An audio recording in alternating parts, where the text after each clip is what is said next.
I still get chills when I drive past my childhood home, even though it's been over a decade since we moved out. I was 14 at the time this happened. My parents had gone to a late anniversary dinner in the city, leaving me alone for the evening. We lived in a 2-story house at the end of a cul-de-sac, surrounded by dense woods. It was usually peaceful, but that night, a heavy thunderstorm had rolled in, shaking the window panes with every clap of thunder. At first, I was enjoying the solitude. I had the living room to myself, a bowl of popcorn, and full control over the TV remote. But around 9 p.m., the power suddenly cut out. The house plunged into total, suffocating darkness. At first, I wasn't scared. I assumed a branch had taken out a power line nearby. I used the flashlight on my phone and went to the kitchen to find candles and a lighter. That's when I heard it. A distinct, heavy thud coming from the garage. My heart stopped beating for a second. I froze, listening intently, trying to convince myself it was just thunder or the house settling. But then I heard the unmistakable sound of the door connecting the garage to the hallway creak open. I knew for a fact my parents wouldn't be back for hours, and they would have texted me first, and my dad certainly wouldn't be sneaking in through the garage in the dark without calling out my name. I didn't scream.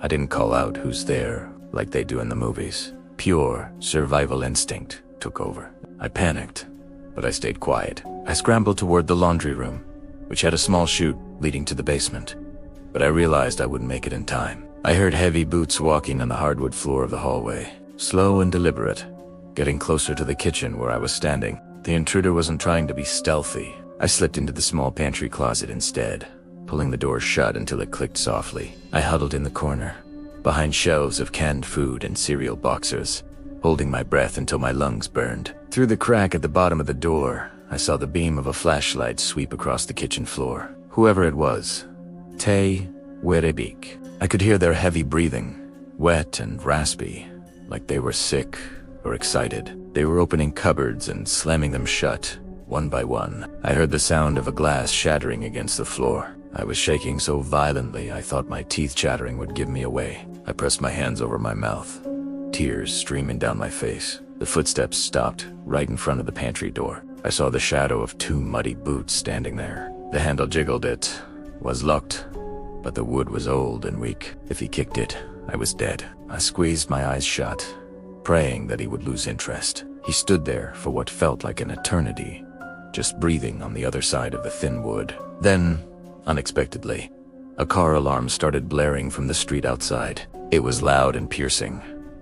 It must have spooked him. The footsteps retreated rapidly, running back toward the garage. I heard the back door slam. I stayed in that closet for another hour, too terrified to move, until I saw the headlights of my parents' car pulling into the driveway. When the police arrived, they found that the intruder had laid out a set of our kitchen knives on the counter, neatly arranged in a row, right next to where I was hiding. He wasn't looking for valuables. He was preparing for something else. They never caught him.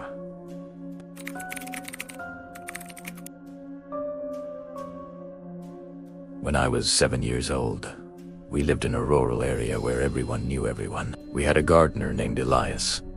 He was an older man, maybe in his 60s, with rough hands and a sun-weathered face. He had worked for my dad for years, maintaining the large property behind our house. He was always smiling, always bringing me candy or showing me cool bugs he found. My parents trusted him completely. He was like a grandfather figure to me. One Saturday, my dad was at work, and my mom had to run to the pharmacy for an emergency prescription for my baby sister who had a high fever. She told me, "Elias is in the backyard working on the hedges.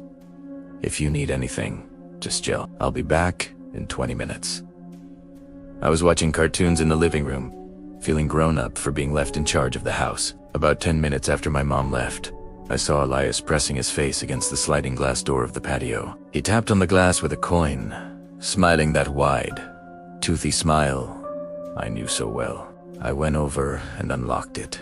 He asked for a glass of water, saying the heat was getting to him and he felt dizzy. Being a polite kid who was taught to help elders, I let him in without a second thought. As soon as he stepped inside, the atmosphere changed instantly. It's hard to describe, but the air felt heavier. He didn't go to the kitchen for water. He stood in the middle of the living room, leaving muddy boot prints on the beige carpet, just staring at me. The friendly smile was gone, replaced by a blank, cold expression. He asked, "Is your daddy coming home soon?" Primera told him no. He was at work until 5. Tene. Asked, "Is your mommy gone for a long time?" I nodded and said she'd be back so on. He slowly walked over to the front door and engaged the deadbolt. The click of the lock echoed in the silent house. He turned back to me. He started walking toward me, unbuckling the heavy leather tool belt around his waist. He said, "We have to play a game before your mom gets back." A quiet game. You know how to be quiet, don't you? My stomach dropped. I knew, instinctively, that this was wrong. The hair on my arms stood up. I backed up until I hit the wall. He reached out with a rough, dirt-stained hand and grabbed my arm, squeezing it hard enough to bruise. His grip was like iron. "You don't make a sound," he whispered, his face inches from mine. I could smell the stale tobacco and sweat on him. Just then, the landline phone in the kitchen rang. It was loud and piercing, shattering the tension. It startled him enough that he loosened his grip for a fraction of a second. I didn't think. Guy just ran. I ducked under his arm, bolted past him, unlocked the back door with trembling fingers, and sprinted into the neighbor's yard, screaming at the top of my lungs. My neighbor, a retired Marine, came running out with his dog. Elias disappeared into the woods before the police arrived. My parents later found out he had a history of violence in another state under a different name and had been lying about his background for years. I never opened the door for anyone ever again, not even people I thought I knew.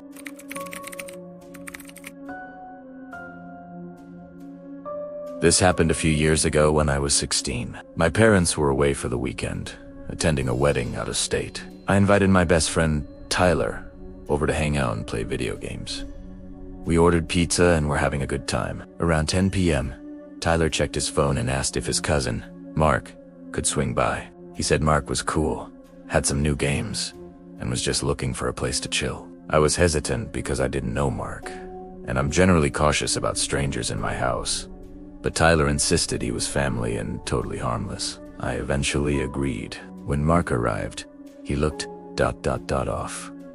He was pale, sweating profusely, even though it was a cool night, and his eyes were wide and unblinking. He didn't say hello when I opened the door. He just walked past me into the house, scanning the room like he was expecting an ambush. Tyler gave me an apologetic look, whispering that Mark was just going through a bad breakup and was a little stressed.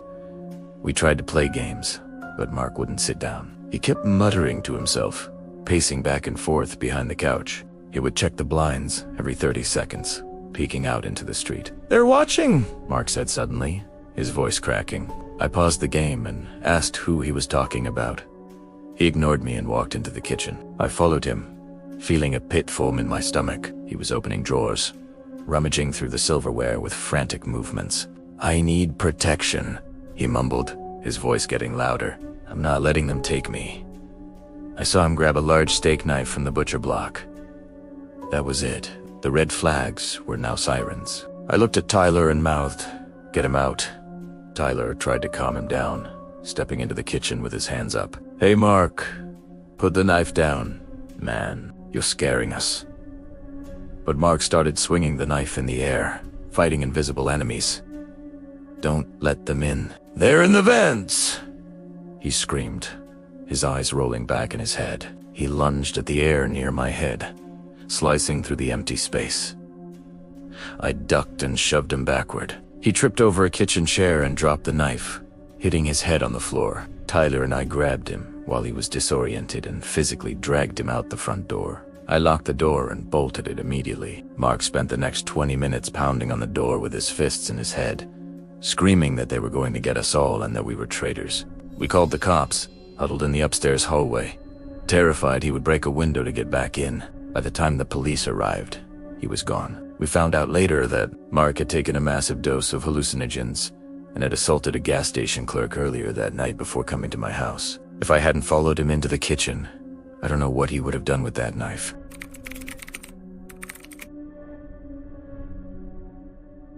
I was 12 years old, living in an old farmhouse with my mom. It was a creaky, drafty place that always made noise.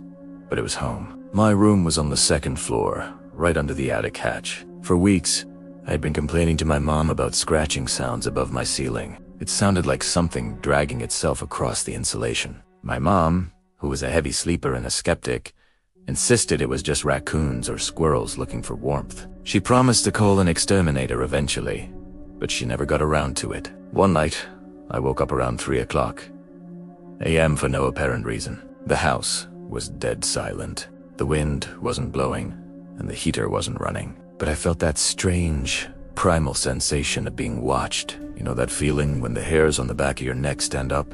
I rolled over and looked up at the ceiling. The square hatch leading to the attic was slightly askew. I was sure it had been closed tight when I went to bed. I stared at the dark gap, paralyzed with fear, my eyes adjusting to the gloom. Then I saw fingers, dirty, gray fingers, curling around the edge of the hatch, slowly pushing it open further. I wanted to scream, but my voice was caught in my throat. I couldn't move my limbs. A head slowly lowered through the opening. It was a man. He was upside down, hanging from the attic hole, looking directly at me. His hair was long and matted, and his face was covered in soot or dirt. He didn't blink. He just stared at me with wide, bloodshot eyes and smiled a crooked, broken smile. Then he put a finger to his lips. That gesture broke my paralysis. I launched myself out of bed, adrenaline flooding my system. I sprinted into the hallway and burst into my mom's room, screaming hysterically. She woke up instantly, grabbed her phone, and locked her bedroom door. We could hear heavy footsteps dropping from the attic and walking across the hallway floorboards right outside her door. The doorknob turned slowly, rattling back and forth. My mom was shouting that she had a gun and the police were on the way. Even though she didn't actually have a weapon, she was bluffing to save our lives. The rattling stopped after a few agonizing minutes. We heard the footsteps move back toward my room, followed by the squeak of the attic ladder springing back up.